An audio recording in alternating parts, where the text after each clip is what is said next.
If you're just starting out as a support group leader, remember, you didn't ride a bicycle in one day. You're not going to be able to run meetings in one time. You have to give yourself permission to fail at times, and that's working with the patients and caregivers and the other members so that you'll have a communication. If I mess up, I basically say something. One of my favorite parts of support group is encouraging the members to talk amongst themselves or share things that's not medically related, a personal interest or a story. Do you do name tags? Yes, I do name tags, but we can also put their city there. Not everybody lives in Dallas proper, and that's an instant conversation. Oh my goodness, you live in Fort Worth. It lets them open up and talk a little bit. You might even have folks that just don't talk, don't share in a meeting. So sometimes you need to give them an outlet to get back to you. So that's why I always encourage them, if you have any questions, any concerns, ideas for new topics, send me an email.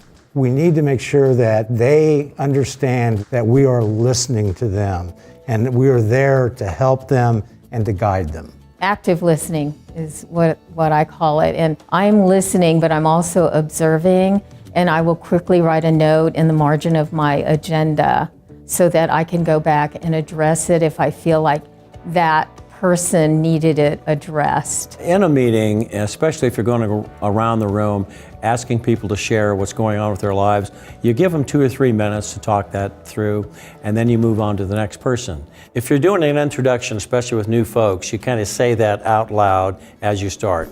Well, let's take 2 or 3 minutes each and go through, introduce ourselves. So if you don't set that up early, you can have somebody that just rambles and rambles. Then you have to kind of cut it short, move on to the next person. Always be calm, even in situations where things kind of can go wrong because technical difficulties, whatever.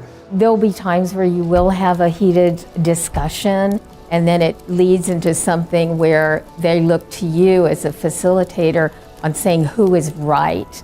And I don't do that. If somebody's getting really upset, I do try to, crack a joke, and we're gonna dive into this, but just a minute, let me think about it. You don't have to have all the answers. And if the only thing you can give is hope, well, you need to understand that hope does not disappoint.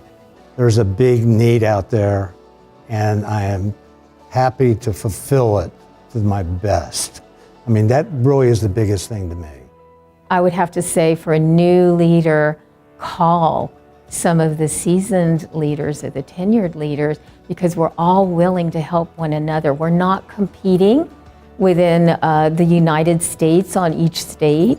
We're there for all patients, and we're here to help.